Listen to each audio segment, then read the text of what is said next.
Have you ever wondered about the current state of maritime security in the Red Sea?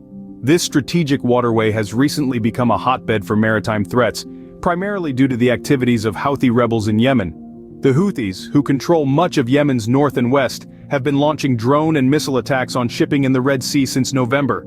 These attacks have severely disrupted maritime trade to Egypt and Europe, with only around half the usual number of ships able to navigate through the area. In fact, the situation has become so dire that vessels wanting to avoid the Suez Canal have had to add up to 2 weeks to their transit time, resulting in increased transport costs and shipping insurance. Amidst these escalating tensions, there's a growing call for international solidarity to protect maritime freedom from these terrorist attacks. In response to these threats, the European Union launched a naval mission named Aspides in February 2024. The Aspides mission, based in Greece, was initiated to protect maritime traffic and maintain trade routes amidst escalating tensions.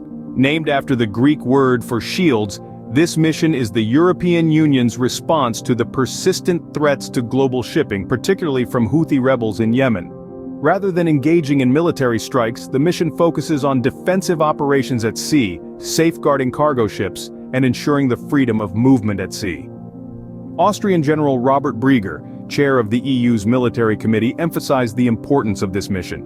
He stated that the threat posed by Houthi attacks will not disappear, due to its connection to the Israel-Hamas war. Therefore, it's crucial for the bloc to conserve resources in the long run. The general's request to EU members is clear: provide the necessary resources to ensure the success of the Aspides mission. This operation is a first for the European Union. It's the first time the bloc has launched a naval operation in such a hostile environment.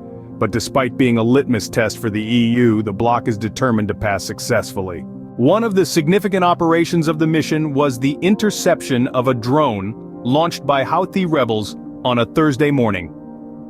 The drone was launched from a region in Yemen controlled by these rebels and was promptly intercepted by a frigate from the European Union's mission in the Red Sea. This frigate is part of an essential operation to protect merchant shipping in the region, an operation that is becoming more critical as tensions rise.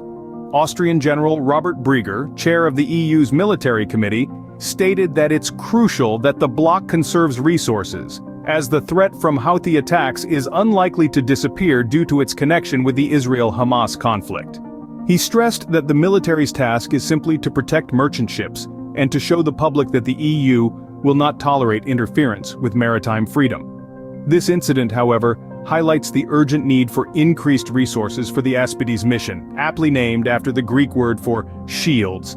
This is the first time the EU has launched a naval operation in such a hostile environment, and it's a litmus test that the bloc is determined to pass successfully. This incident underlines the importance of the EU mission and the ongoing maritime security threats in the Red Sea. The threat posed by Houthi attacks will not disappear, as stated by Austrian General Robert Brieger. This ongoing threat, linked to the Israel-Hamas war, continues to disrupt maritime trade to Egypt and Europe. Only about half the usual number of ships are moving through the Red Sea, with some vessels taking up to 2 weeks longer to transit to avoid the high-risk zone around the Suez Canal. This has resulted in increased transport costs and shipping insurance. In response to these challenges, the EU's naval mission, Aspides, remains a beacon of hope. Protecting merchant shipping in the Red Sea, it stands as a testament to the EU's commitment to maintaining maritime security and freedom of movement at sea. But the mission needs more resources.